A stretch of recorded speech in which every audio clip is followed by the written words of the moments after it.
Holger worked as a perfusionist for many years at a hospital. Since 3 years ago, he went into industry to also with a German distributor for perfusionist equipment. And since a short time now, he's started a new career as a journalist and will give a talk about the issues of low temperatures in emergency medicine and medicine in general. I'm very pleased to have him here. Thank you, Holger.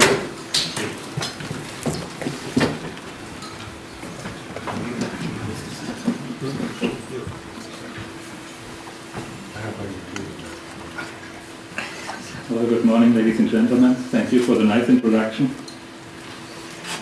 But at first, excuse me, it's not a scientific talk. It's more. I want to take a journey through time. In 1883, Theodore Bilrose, one of the world's most famous surgeons, has been told about the presentation of a living dog with a sutured cardiac wound at the 11th International Medical Congress in Rome, and answered what you can read here. A surgeon who tries to suture a heart wound deserves to lose the esteem of his colleagues.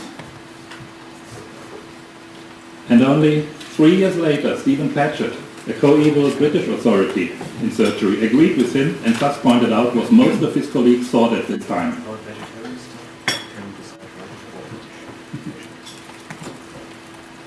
But already in the same year, it could be stated by Dr. Sherman, the direct route to the heart is only 2 or 3 inches long, but the cardiac surgery took 2,400 years to traverse it.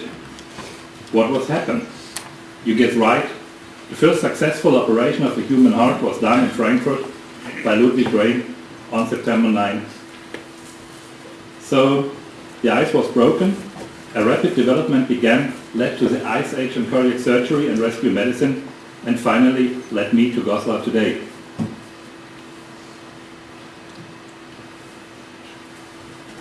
Two French scientists have first explored and described the underlying principles. Jean-Dominique Larrey, military physician and personal physician to Napoleon, and Jean-César Legalois, physiologist and lecturer at the Paris Medical School, one of the most famous at this time. And here's what Larrey noted during the pollen campaign. Soldiers with freshly operated or even amputated legs or arms survived better if they did not sleep close to the fireplace, if they had to sleep in the snow. Not only one patient, not only in an anecdotic episode, was a scientific research. And here's a conclusion of Legalois' experimental work, drawn by himself. If one could supply a heart continuously with arterialized blood, no matter if natural or artificial, there's no doubt that life may be extended endless. Imagine, 1812, not 2006, 200 years ago. And based on these fundamental works, two surgeons, Bill Bigelow and John Gibbon, have developed two competing concepts for that upcoming surgical discipline called cardiac surgery. Let's start with Bigelow. He was a Canadian physician, and Canadian winters may be as hard as in Poland at Napoleon's time. After World War II, he returned to Toronto and, using Larrey's notice, focused his research on hypothermia primarily as a means of anesthesia and examined the effect of cold on the metabolism of groundhogs and dogs. The technique was pretty archaic. A simple basin served as an ice bath to cool the entire body. This animation may show you how it works. But rapidly, he developed a more comfortable technique.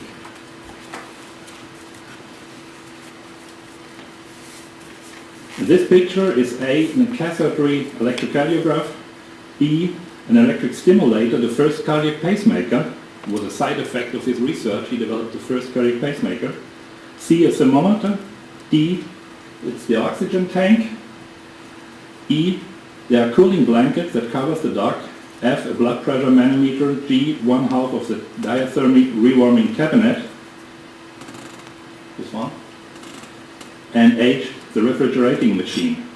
However, Bigelow did not have the privilege to be the first to try out his technique in humans. This was done by Dr. Lewis in 1952, September 2nd. He closed an atrial septal defect of a 5 years young female patient. The body was cooled with such a technique for 90 minutes down to 26 degrees, which is 79 Fahrenheit, I think, followed by 58 minutes operation time, including 6 minutes cardiac arrest and 35 minutes rewarming time. First successful operation under hypothermia. As a side effect, I already told, he has developed the first cardiac pacemaker to overcome the ventricular fibrillation that occurs regularly during rewarming. All in all, a very fascinating life's work written by himself and published 1984 as Cold Heart. One of the two competing concepts has been established. Let's see what the other surgeon did, the American John Gibbon.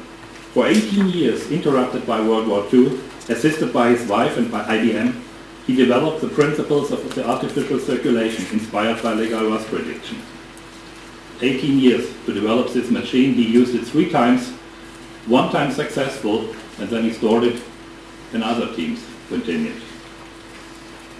What he did: systemic circulation with an artificial circuit, as you can see here, make sure that blood may flow through vessels and reach peripheral organs while the heart is clamped. There's one clamp and the blood comes out via the great veins. The pump, the gas exchanger, and back to the aorta. That's all. Very simple.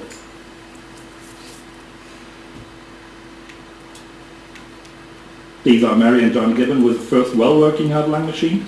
Heavy, huge, very sophisticated, inner life with pumps and tubes and valves and connectors, but it worked. And in the early 50s of the last century, 2 German surgeons, after World War II, started with cardiac surgery in this country. Rudolf Zenker in Marburg believed to Gibbon and started with perfusion, and Ernst Derrer in Düsseldorf followed Bigelow and used hyperthermia. It looked like that. Don't think about sterility. The equipment did not differ from other clinics. Very fast, cooling blankets have been developed using Bigelow's model and were perfused by ice-cold water. However, surface hypothermia needs time, anesthesia was still difficult, the gas man had only a few tools, and surgeons are impatient people. I think you can imagine that cooling the blood directly would be more efficient than cooling the skin. At the end of that century, Charles Drew from Westminster Hospital, London, published a unique perfusion technique. Taking into account that the heart and lungs are connected in series, he used quadruple cannulation and 2 coupled pumps to bypass only the heart, to keep the lung in, thus to avoid an artificial oxygenator. Very sophisticated technique that has found only limited distribution, because with the means of the time it was quite impossible to synchronize the left heart pump and the right heart pump to avoid the volume overload of the atrial cavities. But Drew and his team brilliantly handled this technique. This slide shows the perfusion at the temperature record of their first patient, a 12-month-old Mongol infant with multiple enormities. The preparation for bypass has taken about 45 minutes, starting here. And then they started the left heart bypass at 150 milliliter per minute and cooled the blood. 15 minutes later, the pharynx temperature dropped from 36 down to 26 degrees. And the heart had slowed considerably at the right heart bypass was started too. The pump flow was set at 450 to 500 milliliters per minute to keep a mean blood pressure of 80 millimeters mercury, and they continued cooling down in 27 minutes. When the temperature was 15 degrees, they stopped both pumps and performed the real operation with an arrest time of 45 minutes. And you can see rewarming takes much longer. However, combining both concepts, perfusion and hypothermia, was only a matter of time. And of course, an industrially manufactured disposable appeared on the market that combined a hollow fiber oxygenator and a stainless steel heat exchanger in one housing. It was 1964. A modern refrigerating machine looks like this two-tank heater cooler device from Stockard Instruments in Munich,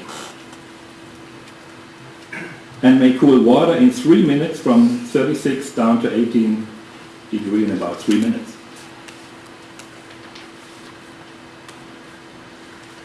And a modern state-of-the-art oxygenator, Primus from Zorn Group in Italy, in contrast to the Central from 1964, truly integrated, with only 0.14 square meters heat exchanger surface, is able to use this cooling power and can cool down the 5 to 6 liters blood in an adult down to 18 degrees in approximately 20 minutes.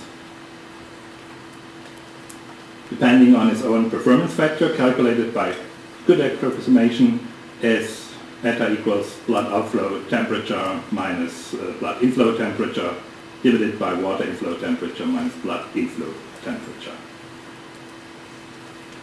And this is how perfusion with normal or hypothermia looks today, or almost today. The guy who shows you the back, now it's the front, it's me, 2006 at the Martin Luther University Hospital. And in the same year, 2006, we moved some perfusion equipment from the cardiothoracic unit to the cardiologist's intensive care unit and established therapeutic mild hypothermia, following these international resuscitation guidelines. The recommendation is unconscious adult patients with spontaneous circulation after out-of-hospital cardiac arrest should be cooled down to 32 or 34 degrees, not a deep, a mild hypothermia, for 12 or 24 hours when the initial rhythm was ventricular fibrillation. You can do this with non-invasive or invasive techniques, rapid cold like before, or you can use intravascular cooling catheters with an extracorporeal circuit, and this is what we did. We use a flat sheet heat exchanger, it's here, combined with an old hard lung machine that we didn't need for the cardiac surgery unit, and a very thin and long catheter. We stuck a rivet on the front panel in a manner that the knot cannot exceed 25 RPM to make sure that the 2.6 millimeter thin catheter may not be damaged by a high water flow, and thus water may not go into the circulating blood. During my time in that hospital, we used therapeutic hypothermia in 17 cases, 8 female and 9 male patients with an age of 37 to 84 or 86 even years, and with different causes of cardiac arrest. And a typical course is shown here. After insertion of the cooling catheter, hyperthermia is started. The body temperature falls down to 30 Celsius degree in the first 2 hours and is maintained at this level for about 20 hours. At the beginning, the lactate level is mostly raised. Lactate is the blue one, 5 millimole per liter, and even may go up a bit. And its normalization at a normal value, round about 3, or less than 3 or 2, is a good trigger for us, a good sign of metabolic recovery, a trigger to stop the perfusion. When a catheter is removed, here, the body will rewarm passively in about 4 to 5 hours. We found this technique safe and effective. The advantages, especially for the cardiac unstable patients, you have not to build a tent of cold that you have to remove if you need a resuscitation and so on. And even if the underlying mechanism is not yet fully understood, hypothermia plays a role now not only in cardiac surgery but also in rescue medicine, and furthermore, I couldn't talk about this today, in intensive care of premature infants. In the past, it was a prediction, premature infants has to be warmed. Now, some hospitals change to cool those patients. Well, that's all. Thanks.